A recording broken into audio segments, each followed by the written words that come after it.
Hi, very good morning to all present here. Today we are going to discuss topic of monetary transmission mechanism. As you all know that any economy has basically two policies to control the functioning of the economic activities, that is monetary policy and fiscal policy. So monetary policy, as we have discussed, is the policy of the Reserve Bank of India to control the variables. So monetary transmission mechanism is nothing but how monetary policy works and how this monetary policy adopted by the central bank of any economy reacts and interacts with the banks and other rest of the economy to control variables and how they affect the variables like investment, consumption, aggregate demand, etc. So in this we are going to discuss the process, how monetary policy functions and what are the effects of different changes that take place in monetary policy. So let us come and discuss throughout this session about monetary policy transmission mechanism, and let's enjoy the session. So we can define monetary transmission mechanism is the process by which asset prices and general economic conditions are affected as a result of monetary policy decisions. Such decisions are intended to influence the aggregate demand, interest rates, money supply, etc., in order to affect the overall economic performance. As far as the process of monetary transmission mechanism is considered, you can see that central bank suppose announces a target short term interest rate chosen in the light of its objective and the state of the economy. Bank may also change the discount rate and the terms of its lending facilities. These decisions are based on current economic conditions, particularly inflation, output growth, employment, and financial condition. The central bank undertakes daily open market operations to meet its fund target, and if the central bank wish to slow the economy, it would sell securities, thereby reducing reserves and raising short term interest rate. If a recession threatened, the central bank would buy securities, increasing the supply of reserves and lowering the short term interest rates. So, through the open market operation, the central bank keeps the short term interest rate close to its target on average. Now, as the short term interest rate changes, given expectations about future financial condition, bank adjust their loan and investment as well as their interest rates and credit terms changes in current and expected future short term interest rates along with other financial and macroeconomic influences determine the entire spectrum of long term interest rate. Now, higher the interest rates tend to reduce asset prices such as of like stock, bonds, houses, etc. Higher interest rate also tend to raise foreign exchange rates in a flexible exchange rate system. Now, suppose the central bank has raised the interest rate to reduce inflation.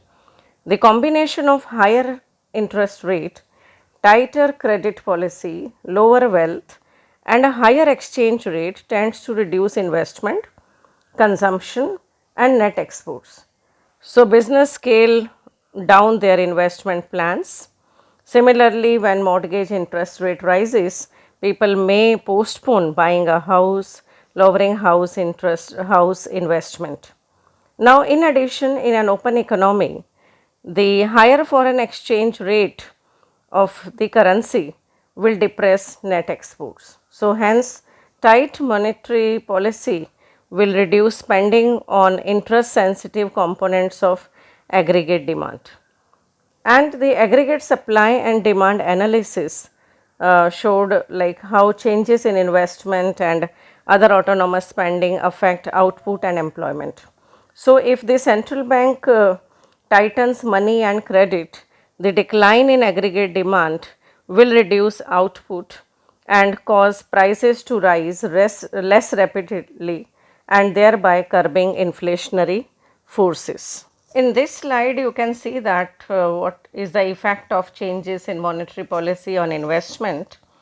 In the diagram, we can see that the original demand for money and supply for money curve intersects, and the equilibrium rate of interest that is determined is R1, and at R1 the level of investment is I1. Now, if there is changes in monetary policy and suppose central bank decide to increase the money supply in the economy, so you can see that money supply curve shift to the right and the rate of interest goes down to R0, and R0 rate of interest, which is lower than the original one, we can see that in the second part of the diagram that it has led to the increase in the investment. So, we can see that expansionary monetary policy with increase in money supply in the economy will lead to increase in the investment in the economy. Going further, if we want to see the effect of expansionary monetary policy on aggregate demand and aggregate output, you can see that we can see the changes in the aggregate demand curve, because expansionary monetary policy, as we have seen in the previous slide, that increase in money supply will lead to fall in the rate of interest, and if rate of interest goes down, that leads to increase in the investment. And increase in the investment means that increase in aggregate demand, because aggregate demand has three components, C plus I plus G. So, if aggregate demand changes, then aggregate demand curve shifts to AD1.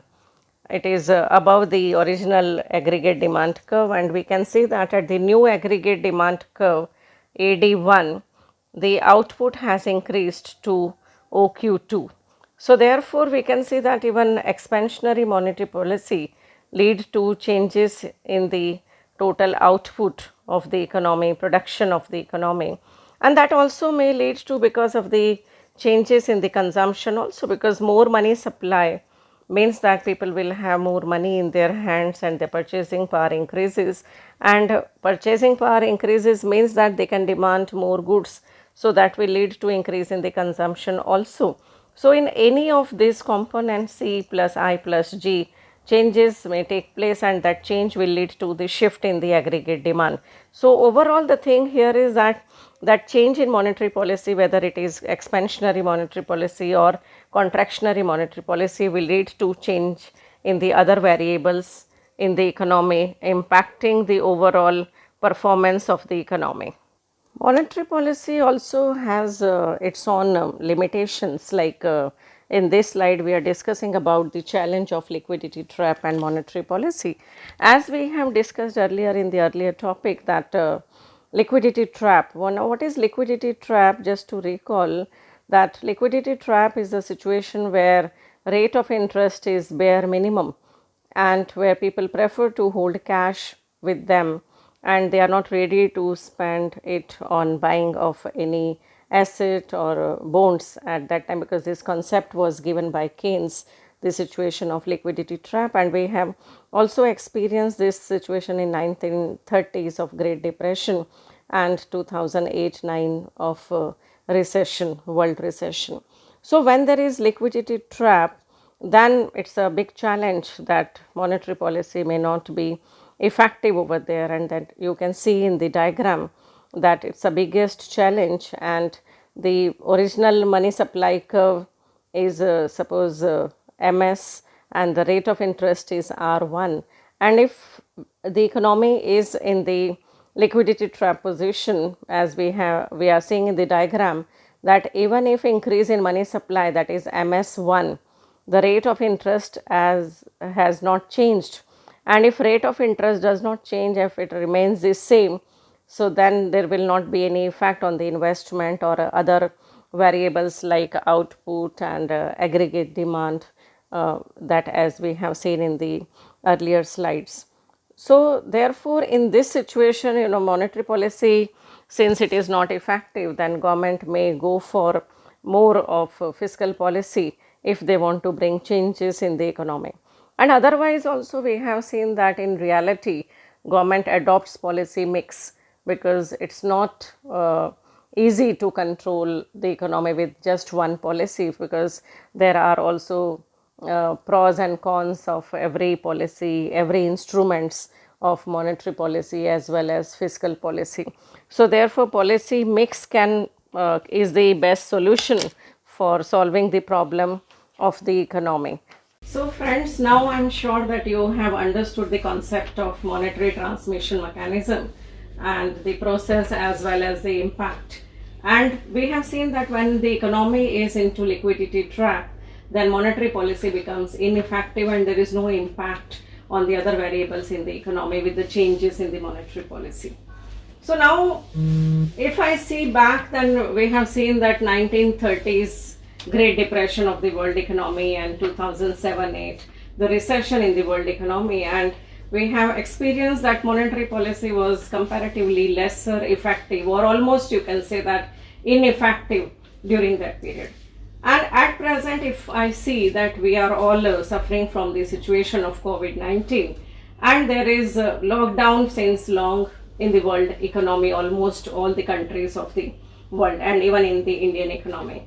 And during this process, we have seen that on 27th March, RBI governor took a stand and he reduced repo rate as well as the reverse repo rate. And at present also, while I was just taking this presentation, I have seen that Governor RBI has still reduced the reverse repo rate today. So what do you think that what will be the impact of these changes on the Indian economy? Or what do you think that are we in the situation of liquidity trap? And if yes, then why these changes that has taken place? And if no, then what will be the impact? What will be the process of these changes and how the Indian economy is going to get benefit out of it? So I would like to hear from you, your thoughts, your views on this, and if there is any doubt, anything, you can write to me. My email address is there on this slide. Thank you so much. Enjoy this session.